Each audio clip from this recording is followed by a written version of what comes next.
Done. I think this many is enough. Too many can be a bad thing. Okay. That's it? Just okay?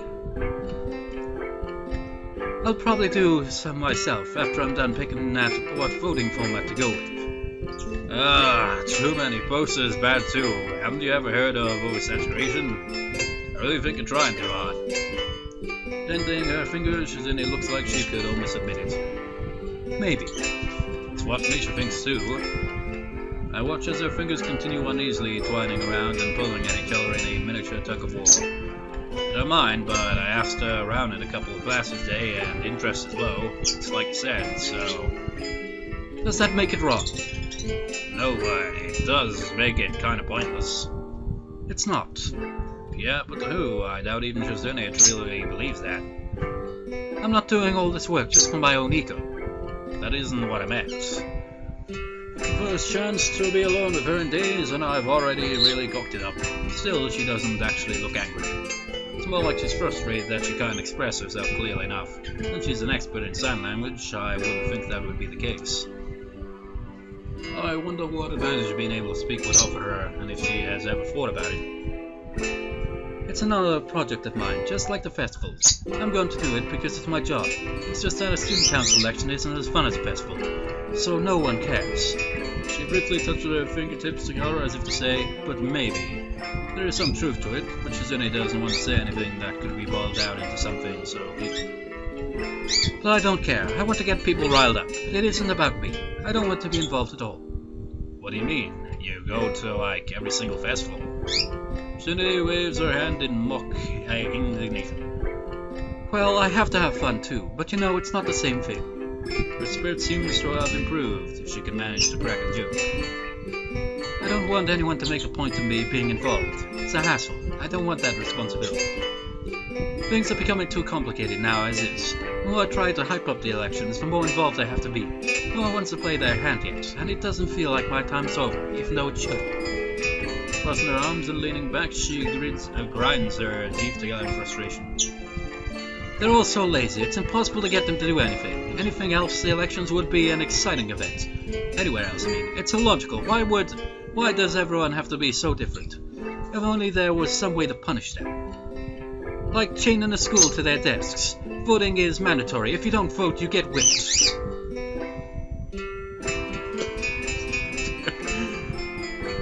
A bit extreme? Terrifying. I wonder how hypocritical it would be if I were to stay in bed on election day with a flu and a cold and strep throat and a sprained ankle. I can imagine, like, I've only voted twice in my entire life, but I imagine all the other times where I could have voted on something but didn't. I imagine Shizune is like, what the hell, man? You're supposed to vote. It's just like, with voting, like, sure, but honestly, the 2 times I've voted feel like it didn't really do much. Like, the EU thing, I voted Remain, like I said ages ago, and, well, that didn't really work out, did it? And it's just like, you know, whenever stuff like that, where you vote like that, but in the end, it doesn't really matter what you vote for if you don't end up voting for the same, like, whatever it is you're voting for. If the result is, like, in the minority rather than majority, then it doesn't really seem to matter, does it? It's just like, oh, you can vote, but it could just be meaningless. It all comes down to, like, which has the majority. It kinda sucks. But anyways, you should put yourself on one of these. No, it's punishment, don't misunderstand. I hold up one of Misha's posters. Like this, it's kind of a neat idea. Misha was on something. It's a lot cuter than just text. I think you would like it. Having cute mascots would drum up some excitement. Maybe if it's just Misha. Why not me? Someone told me that this school has slightly more girls than boys. You have to cater to that demographic too. Shizune giggles audibly this time. I'm surprised. And when she sees my face, so is she. So she actually is able to laugh then? Her face flushes, pink, embarrassed to have let out a sound, which is really confusing to say the least. Why don't you put yourself on it? She just waves my question away. It's troublesome. What do you mean, troublesome? Everyone knows that you're in the student council. My stomach growls make me realize that I'm hungrier than I thought. Shizune uses moments to deflect my question by changing the subject. Is something wrong? Oh, my stomach growled. I see.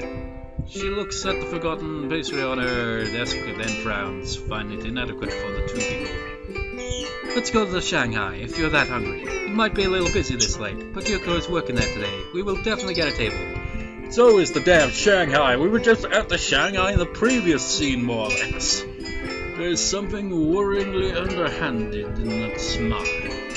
I'll pass. I've already been there twice this week, back to back. Shizune pouts, leaning back against her desk and scrunching up her posture in protest.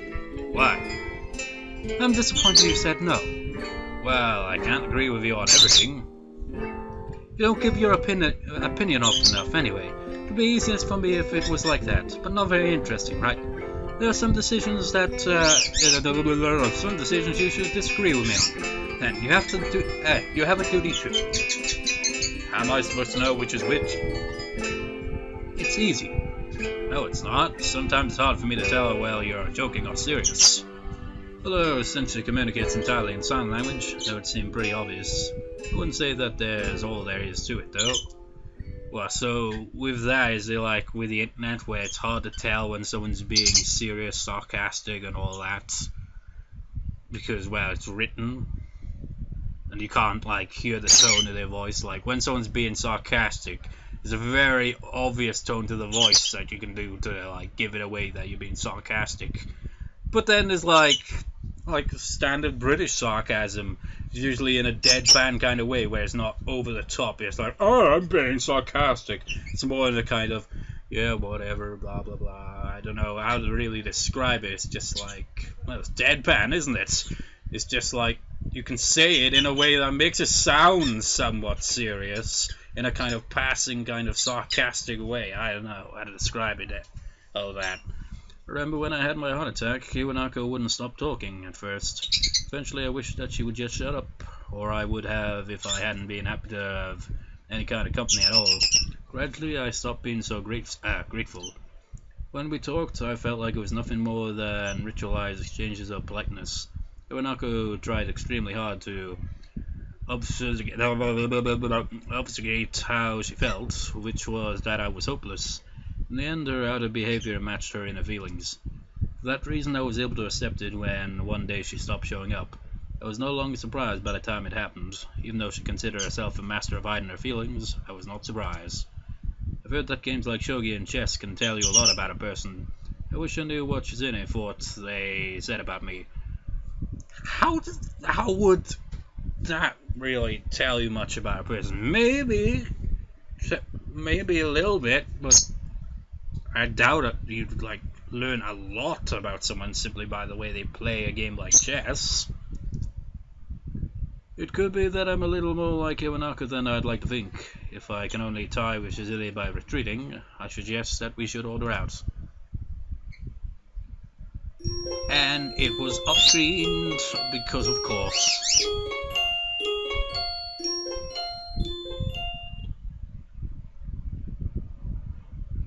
The next day I wake up to my usual vending machine. At lunch only to find I decided on my favourite drink. Secreted so far away from most of the classrooms, between a storeroom and a library, it's like no one knew about it. I expect a vending machine so close to the library to be booming with customers, but then again, the library is empty most of the time, and anyone who goes there is only doing it to look for stuff to pad and paper with. No one stays there longer than they absolutely have to. Well, Hanako stays there a lot. For the past month it's been working out in my favour, but the trade-off with a vending machine no one knows about is that it's never restocked. Settling for a can of orange soda, I decide on drinking it here instead of waiting until I get to the cafeteria when the library door opens next to me. Who could it be? Let me check the time. There's 41 minutes, so I'm gonna continue recording then. I've been looking for you. Yuuko seems to be acting a lot more assertive than usual today, although it isn't enough to keep her from going back to mumbling immediately afterwards. Return your books, please. I mean, the library books. The books you checked out are really overdue. Some of them are on waiting lists. Perhaps I forgot. I keep checking out new ones and forget to return the old ones. That happens to me all the time at the university library. It's so embarrassing. Do they send someone to try and get you to bring them back? No, the university library is bigger. They don't notice if I happen to borrow something longer than normal. It's convenient because their policy on keeping the books too long is really stricter than here. You know, like debt collectors, I think they're called. Can you imagine if they had that for books? Like, just like, okay, if they don't hand over the books, rough them up a bit, intimidate them, you know, all that shit, I don't know. I like how, despite what she said, Yuuko has no problem with borrowing books for longer than she is supposed to anyway. Makes her being so on top of my own lateness a little hypocritical. It takes a FIFA, yes? Catching on the meaning of her words around the same time I do, Yuuko clams up and starts backpedaling fiercely. That's different from the situation. It's totally different. Yuuko stares at her nails for a second as if she really wants to bite them, but is too self-conscious to do so. For instance, how long it's been. You checked out some of those books months ago, so sorry. It's just that other people want to read them too. If you're a slow reader, that's okay though. No, it's a total screw-up on my part, to be honest. I haven't even read some of them. I shouldn't keep taking out books when I have a backlog. That's not good. Yeah, it really isn't. Now I'm starting to copy her habit of trailing off quietly. Awkwardness is very contagious for some reason. That said, I'm surprised. Yuuko seems almost normal today, although every now and then her waitressy, nervous tics keep popping back up. Come to think of it, she didn't act this way when I first met her. She was a little clumsy and neurotic, but it wasn't anywhere near this severe until Shizune, Misha, and I ran into her at Shanghai. Could be that Yuuko has a complex about having kids from the school seeing her waitressing. I guess it was a little odd for her to pick the closest cafe to the school to work in then. In that case, maybe the place having so few customers could be considered a lucky break. Well, I get it. I'll return them right after school. As soon as possible, please. Wait, can I ask you for one more thing? Sure, what is it? I have to go for a while, but I can't just leave the library empty. Sorry, but can I ask you to watch it while I'm gone? Just for a little bit. I'll be right back as soon as possible. You're on the student council, so I'm sure if you did it, it would be okay. Alright, I'll do it, don't worry about it. Thank you! Yuuko quickly slides forward as if she's so grateful she is about to give me a hug, but she stops 2 centimeters into it, which ultimately just makes the gesture look extremely confusing. I'm also surprised that she controls her momentum so well, since she seems kind of clumsy. Before I can say as much as you're welcome, she is already dashing off with the urgency of someone late to an appointment. That could be the case, but I wouldn't feel safe assuming so. It's Yuuko, and she seems like the kind of person to treat everything that way. Now that I'm in the library, I feel a bit silly. I don't really know what I'm supposed to do. Should I sit like I normally would and read? Probably would do, but wouldn't meet Yuuko's high standards. Maybe I should shit. Was I about to say shit? Maybe I should shit at the librarian's desk. That ought to teach her. No. Maybe I should sit at the librarian's desk and give anyone who comes in a stern and analytical glare. I use Shizune as a starting point and practice it a couple of times in the mirrored surface of a pen. When it comes to glares, I always think of Yume from that couple too, but you know, I still got that as my frickin' background, so I frickin' see that shit every day. I think it looks pretty good. Frustratingly, no one comes in, so I give up on the idea quickly and decide to just go looking for Hanago instead. Because of course, it's deserted. I think I see someone, but the second I blink, whoever it is gone. As soon as I return to Yuuko's desk and crack open an interesting-looking book, a familiar person swings in front of me like a falling pendulum. Oh, it's Kenji. Yo, Librarian, I've been looking for you for like 10 minutes. What? It's you? Man, you must really get around. Well, the student council makes you get around. Those bitches, how could they? You know? Like, theory that maybe his ex was Yuuko, but at the same time, if his ex was Yuuko, then, or maybe he hasn't actually ran into her in the library ever and he just happens to be there. I have no idea. But now it seems less likely to me. Slave drivers! He must be exaggerating because it took me 30 seconds just to do a slow walk around the whole place. The thought is overridden by my surprise to see him. Where did you come from? What are you doing here? What, can a guy go to the library now? I can't even go to the library without some young buck like you give me the first degree over it. I see some girl coming in here all the time, but no one ever asks her what she's doing here. Is it because she reads and I don't? He must be talking about Hanako, although I suppose they both avoid people.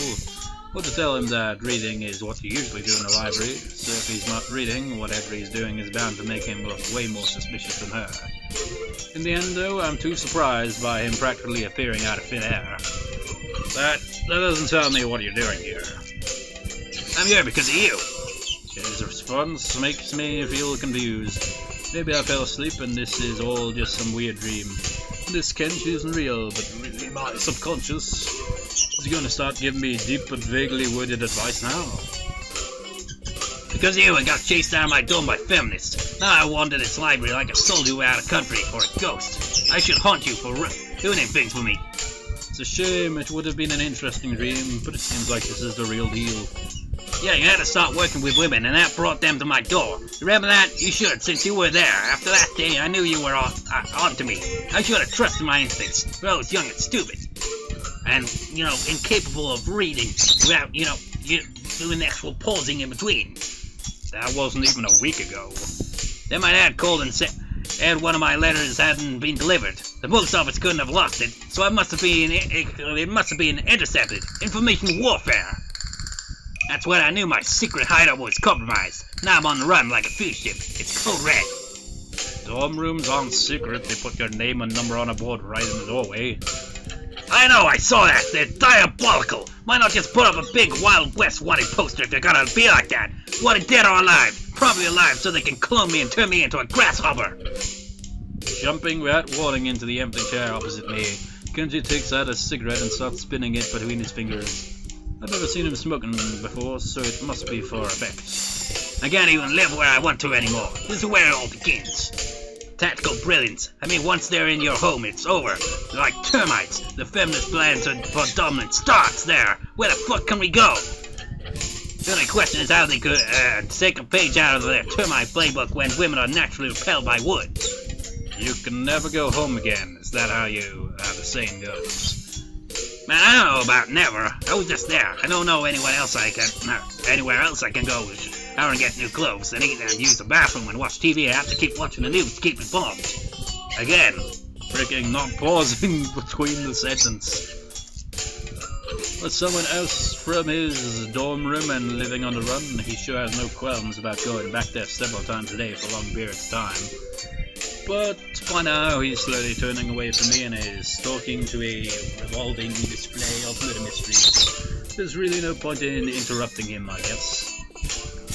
I finish off my soda and throw the can into the basket near the door. It hits the rim but goes in anyway. I silently pump my fist just like, yes! Success!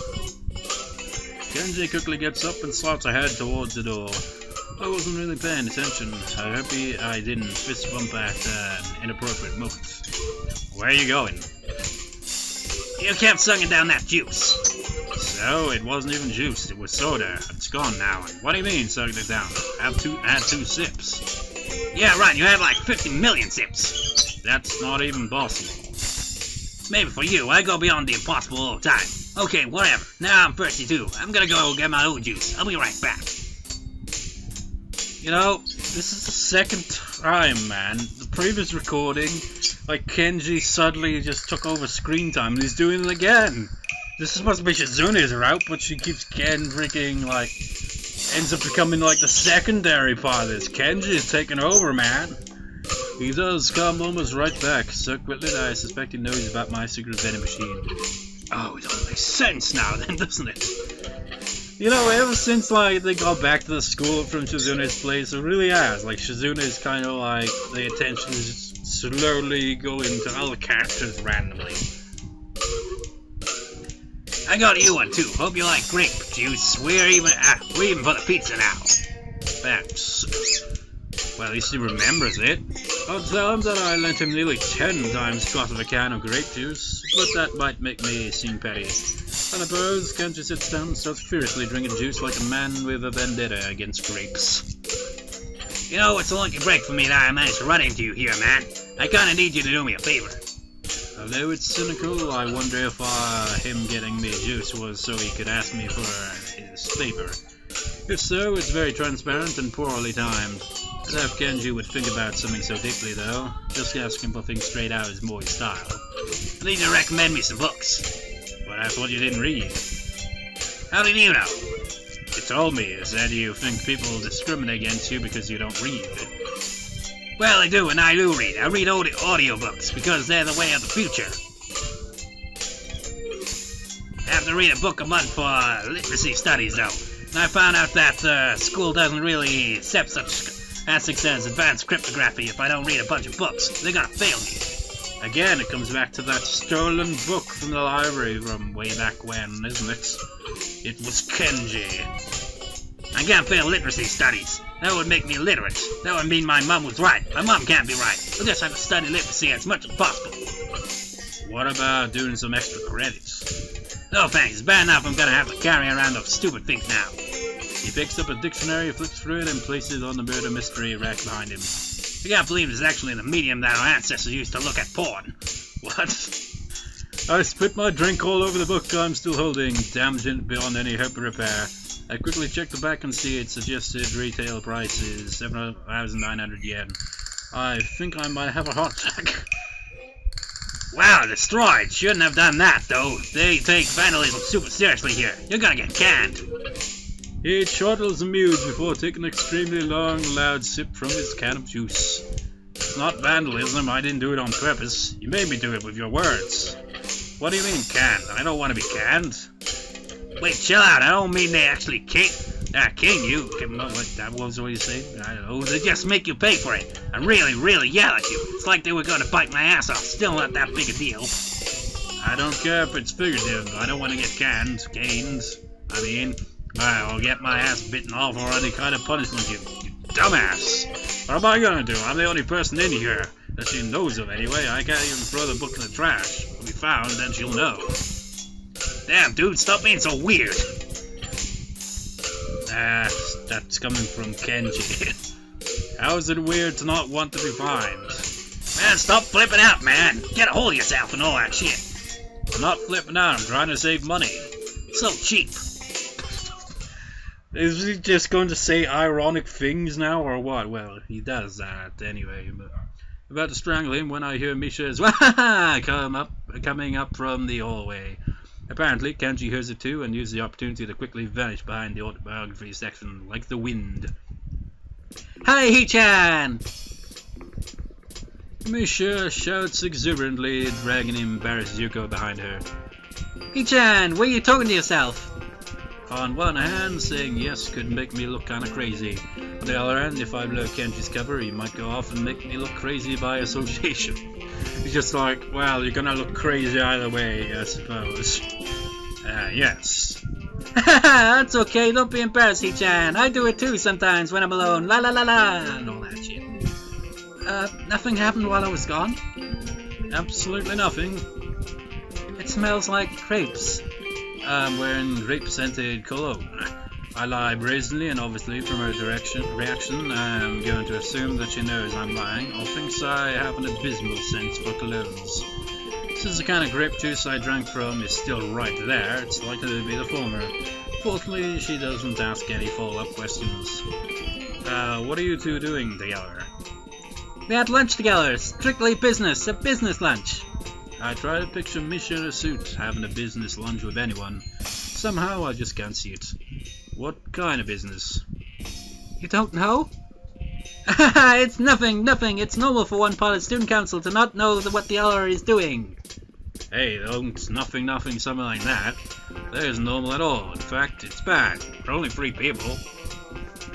Yuuko laughs nervously. She must be terrified. Misha says that you want to put posters in the library for the elections, even though they're really far away. I guess it's okay. I didn't know that I could even decide those kind of things. You can, isn't that great? Haha, aren't you happy? Yay, yay, yay, yay. Misha grabs Yuuko's hands and forces her to clap joyously for herself. Yuuko doesn't look very happy about learning that she has more responsibility and power than she previously thought. Hee-chan, since you're here, you can help me put them up. Pulling out a giant stack of posters from her bag, she cuts them in half like a deck of cards and passes me the slightly smushed half. Hee-chan, that's a really good idea. We can put some flyers inside books too. Then even if they try to ignore us, they won't be able to. They could even be spring-loaded. Misha tries her best to convey the same tone Shizune used. Sounds close to the real thing and also a little menacing. She was probably kidding. I liked it. No, please, not that. A super ultra aggressive marketing blitz. We're going to start going door to door too, like Jehovah's Witnesses, and they'll not. Yeah, terrible idea. That's a terrible idea. Misha pouts on her best Shizune impression, fingertips tapping together rapidly in annoyance.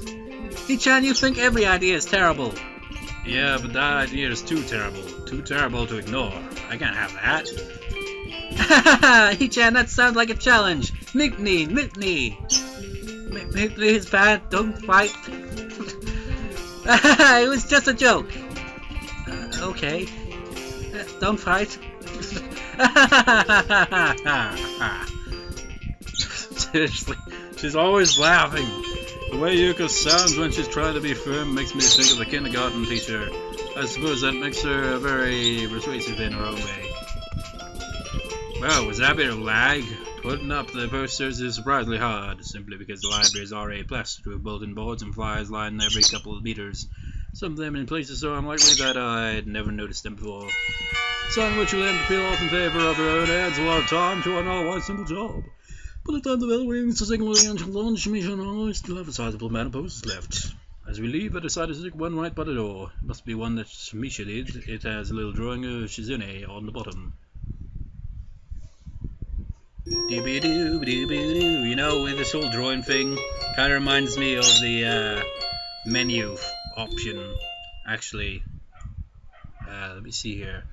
A couple of days later, Shizune heads off to go eat lunch by herself and doesn't come back. She must really be swamped with student council work, although I know that she probably made most of that work for herself. When I get to the student council room, I found the door unlocked. Before opening it, I hold for a second to see if I'll hear Misha laughing through it. Nothing. I must take that as a sign that no one's in, but Shizune wouldn't leave the door unlocked in that case. She's at her desk, sleeping in her chair with her arms folded over her chest. What a stiff pose. If it weren't for her eyes being closed, there would be no way to tell that she was asleep.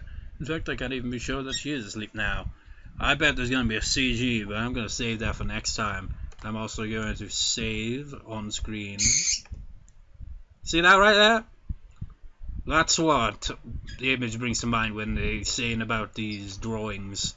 So let's go to the main menu so we can see it. Yeah, there, right there. Shizune's face. But it has a full one for that, doesn't it? You got Lily, you got Rin, you got Shizune and Emmy, and you got Hanako. You don't have Misha on there, but... well, Misha's right there, but... whatever. I'll see you next time, viewers. See you next time.